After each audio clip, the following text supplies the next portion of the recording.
साल 2020 जो कि अपने साथ एक रूह को कंपाने वाला महामारी कोविड-19 लेकर आया था, जिसे हम, आप और शायद ही कोई भूल सकते हैं।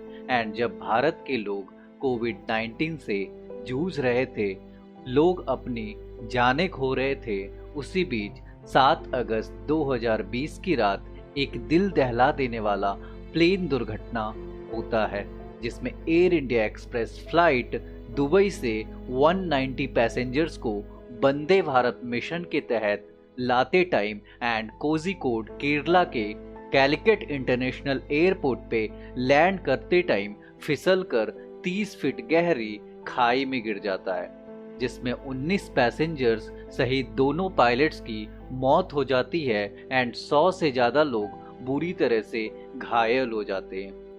ऐसा क्या होता है विमान से पहले एंड विमान को रनवे पे लैंड कराते टाइम? इस दुर्घटना के लिए जिम्मेदार कौन होता है? किसकी गलती इस दुर्घटना में होती है, जानेंगे इस वीडियो में। हेलो दोस्तों, आई am Suraj K R Prakash, welcome to this channel. तो स्टार्ट करते हैं इस वीडियो को। इस घटना के ऊपर बात करने से पहले कैलिकट इंटरनेशनल एयरपोर्ट के रनवे को आपको समझना होगा। कैलिकट इंटरनेशनल एयरपोर्ट को इंडिया के DGCA it means directorate general of civil aviation ने भारत का सबसे risky and dangerous airport considered कर रखा है, क्योंकि यह एक टेबल टॉप रनवे है। टेबल टॉप रनवे का मतलब ऐसे रनवे जो हिल्स या पहाड़ों पे बने होते हैं को कहा जाता है। बट कैलिकट इंटरनेशनल एयरपोर्ट को DGCA ने क्रिटिकल एयरफील्ड के अंडर में रखा हुआ है। बता दें आपको, क्रिटिकल एयरफील्ड के अंडर में रनवे को होने का मतलब यह होता है कि उस एयरपोर्ट से ओनली फ्लाइट के कैप्टन विमान को लैंड या टेक ऑफ करवा सकते हैं, ना कि फर्स्ट पायलट। 2011 में मिनिस्ट्री ऑफ सिविल एविएशन में सेफ्टी एडवाइजरी कमेटी के मेंबर कैप्टन मोहन रंगनाथन ने इस एयरपोर्ट को अनसेफ बताया था। इसके साथ ही उन्होंने यह सुझाव दिया था कि इस रनवे से वेदर कंडीशन के सही नहीं रहने पे उड़ान भरना बहुत ही ज्यादा रिस्की एंड अनसेफ है एंड इसे खराब वेदर में यूज नहीं किया जाना चाहिए। इसके साथ ही रंगनाथन ने मिनिस्ट्री ऑफ सिविल एविएशन को यह रिपोर्ट दी कि आमतौर पे सेफ्टी के लिहाज से टेबल टॉप रनवे की RESA it means runway end safety area 240 metre and with buffer size 150 metre निर्धारित की गई है। बट कैलिकट इंटरनेशनल एयरपोर्ट की RESA only 90 metre and with only 75 metre है, जो कि काफी ज्यादा खतरनाक हो सकता है। इसके अलावा कैलिकट इंटरनेशनल एयरपोर्ट पे एक्सीडेंट को रोकने के लिए EMAS it means engineered material arrester system भी अवेलेबल नहीं है। बट रंगनाथन की सभी सुझावों को मिनिस्ट्री ऑफ सिविल एविएशन ने इग्नोर कर दिया, जो कि इस प्लेन क्रैश का कहीं न कहीं इनडायरेक्टली रीजन बना। सो ये थी कैलिकट इंटरनेशनल एयरपोर्ट के रनवे की सच्चाई। अब बात करें एयर इंडिया एक्सप्रेस फ्लाइट 1344 के क्रैश की, तो 7 अगस्त 2020 को बोइंग 737-800 अपने वंदे भारत मिशन के तहत 190 पैसेंजर्स एंड 6 क्रू मेंबर्स के साथ दुबई से अपने लोकल टाइम 2:14 पे उड़ान भरता है, जिसे रात 7:40 पे कैलिकट एयरपोर्ट पहुंचना होता है। केरला में उस दिन का मौसम काफी ज्यादा खराब होता है। इसके साथ ही केरला उस टाइम पे तूफान एंड बाढ़ से घिरा होता है। जब विमान रात 7:40 पे कैलिकट एयरपोर्ट पे लैंड करने वाला होता है, उस टाइम हवाएं काफी तेज चल रही होती है। पायलट सबसे पहले रनवे 28 पे विमान को अप्रोच कराने की कोशिश करते हैं, बट मौसम खराब होने एंड तूफान की वजह से रनवे की विजिबिलिटी ओनली 2000 मीटर तक होती है, जिसकी वजह से रनवे 28 को पायलट देख नहीं पाते हैं एंड लैंडिंग अबॉर्ट कर देते हैं। 2 बार लैंडिंग अबॉर्ट होने के कारण नेक्स्ट टाइम पायलट रनवे 10 पे लैंड कराने के लिए एटीसी को सुझाव देते हैं। एटीसी के साइड से क्लियरेंस मिलते ही 7:37 पे पायलट रनवे 10 के साइड विमान को अप्रोच करते हैं। रनवे 10 के साइड अप्रोच करते ही पायलट रनवे पे विमान को लैंड करा देते हैं, बट मौसम खराब होने की वजह से एंड रनवे पे लगातार पानी के बहाव के कारण विमान लैंड करने के बाद ब्रेक लगाने पे भी रुकने में असफल हो जाता है एंड रनवे से तकरीबन 10 मीटर राइट साइड फिसलते हुए 30 से 35 फीट नोज डाइव के थ्रू नीचे खाई में चला जाता है। यह घटना इतनी खतरनाक एंड जल्दी होती है कि लोगों को समझ ही नहीं आता है, बस सुनाई देती है तो लोगों की चीखने एंड हेल्पलेस चिल्लाने की आवाजें।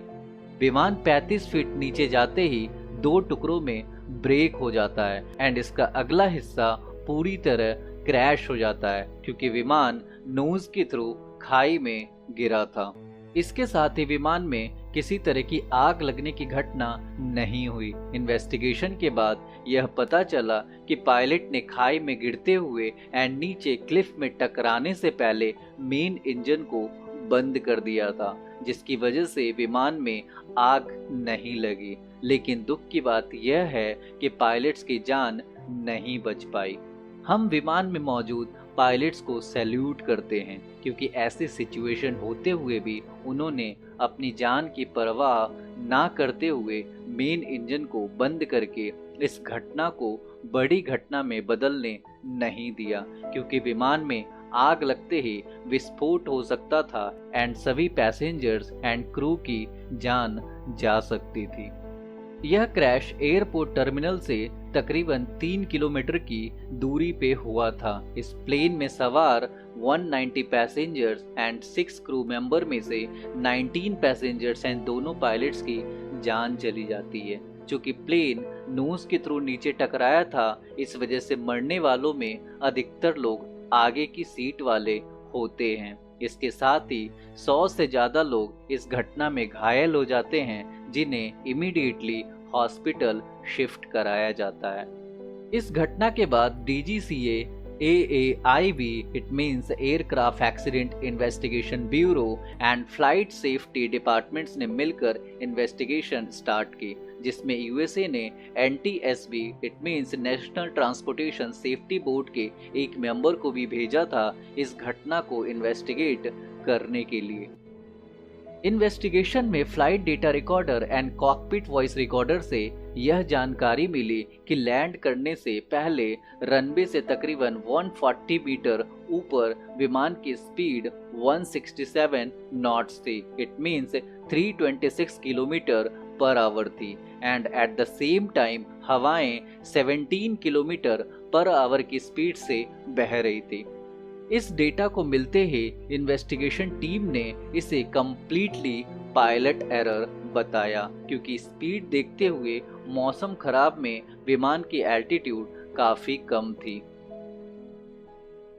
इसके साथ ही क्रैश साइट पे यह पाया गया कि विमान का थ्रॉटल आगे की ओर था। थ्रोटल की हेल्प से पायलट विमान को टेक ऑफ या लैंड करते हैं।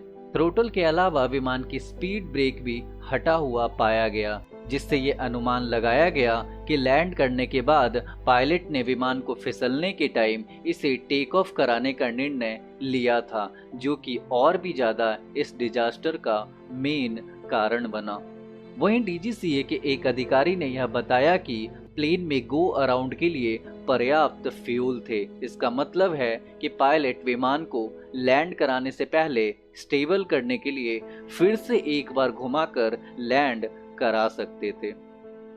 13 जनवरी 2021 को इन्वेस्टिगेशन कमेटी ने फाइनल रिपोर्ट सबमिट की, जिसमें उन्होंने पायलट एरर मेन कारण बताया, बट मिनिस्ट्री ऑफ सिविल एविएशन ने इसकी proof reading and clear reinvestigate करने का फैसला किया, जो आज भी पेंडिंग है। वजह बहुत हो सकती है, गलतियां हम जाने के बाद किसी पे भी डाल सकते हैं, बट सवाल यह है कि शायद पहले इस एक्सीडेंट को रोका जा सकता था यदि रंगनाथन के दिए गए सुझाव पे अमल कर लिया जाता। लेकिन सच्चाई यह है कि हम तब तक किसी चीज को नहीं सीखते जब तक हमें चोट नहीं लगती। And air India express flight 1344 Boeing 737-800 इसका जीता जागता उदाहरण है, जिसमें लोगों को सीख देने के लिए 21 मासूम एंड बेकसूर लोगों को अपनी जान गंवानी पड़ी, जो लौट कर कभी नहीं आएंगे। रह गई तो उनकी बस वो हेल्पलेस आवाजें एंड चीखना।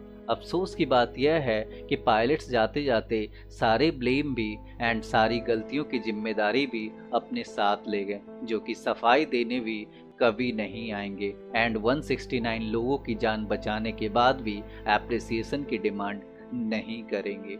आपकी क्या राय है इस घटना के ऊपर? कमेंट्स में बताएं। वीडियो को लाइक करें, चैनल को सब्सक्राइब करें। मिलते हैं आपसे अगली वीडियो में ऐसे ही ट्रू एविएशन स्टोरी के साथ। Till then, good bye.